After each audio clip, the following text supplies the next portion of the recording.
Baik, Assalamualaikum warahmatullahi wabarakatuh. Jumpa lagi dengan saya Yulia Hesti dalam mata kuliah Klinik Hukum. Nah, kali ini kita akan menganalisis kasus. Tugasnya adalah membuat surat kuasa dan surat gugatan. Nah, coba kita perhatikan, kita teliti, kita baca dulu kasus-kasus yang akan kita bedah, ya. Nah, tugasnya adalah menganalisa dan membedah serta membuat strategi penyelesaian terhadap suatu peristiwa hukum. Kita lihat, ini adalah perkaranya. Ini adalah kronologisnya ya. Suatu ketika ada dua orang sahabat dan bertetangga rumah, sebut saja Dinda dan Dudung.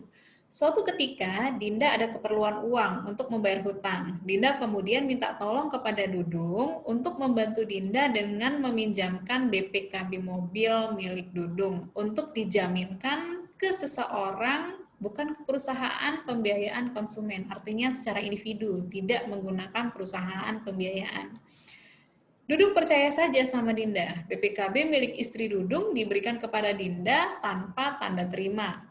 Setelah beberapa waktu, Dinda meminjam mobil Dudung yang BPKB mobilnya telah terlebih dahulu dipegang Dinda dengan alasan mau keluar kota, dan Dudung pun memberikan mobilnya tanpa firasat yang buruk atas perlakuan Dinda atau atas perilaku Dinda. Setelah beberapa tahun berlalu, tiba-tiba mobil Dudung ditarik oleh lembaga pembiayaan konsumen karena sudah menunggak selama lebih dari 1 tahun. Ternyata, Dinda meminjam mobil Dudung, alasan tukar pakai adalah untuk mengecek nomor mesin dan nomor rangka mobil Dudung. Nah, setelah itu, dari kasus ini, Dudung melaporkan ke polisi selama 2 tahun tidak maju perkaranya karena unsur perdata, kata pihak kepolisian. Oh, jadi ini adalah unsur keperdataan, jadi tidak bisa kalau dilaporkan ke polisi. Nah, pertanyaannya, apabila saudara menjadi pengacara Dudung, apa yang akan dilakukan dengan laporan polisi tersebut? Apakah Anda menerima atau menolak? Atau seperti apa? Kemudian, apakah persoalan Dudung ini bisa selesai dengan adanya laporan polisi, ataukah harus melalui gugatan pengadilan? Nah, untuk itu buatlah surat kuasa dan surat gugatan dari Dudung ke saudara kalau memang harus melalui putusan pengadilan.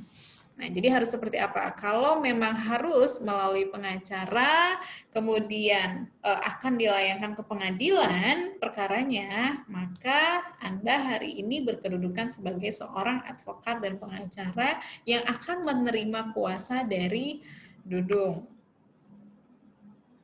Kemudian selanjutnya adalah, jawaban surat kuasa dan gugatan tidak boleh sama. Jika ada kesamaan dengan kelompok lain, maka dinyatakan tidak lulus. Artinya, kalian harus membuat masing-masing, tidak boleh bekerja sama dengan teman yang lain. Mungkin unsur-unsurnya boleh sama, tapi secara keseluruhan tidak boleh sama. Terima kasih.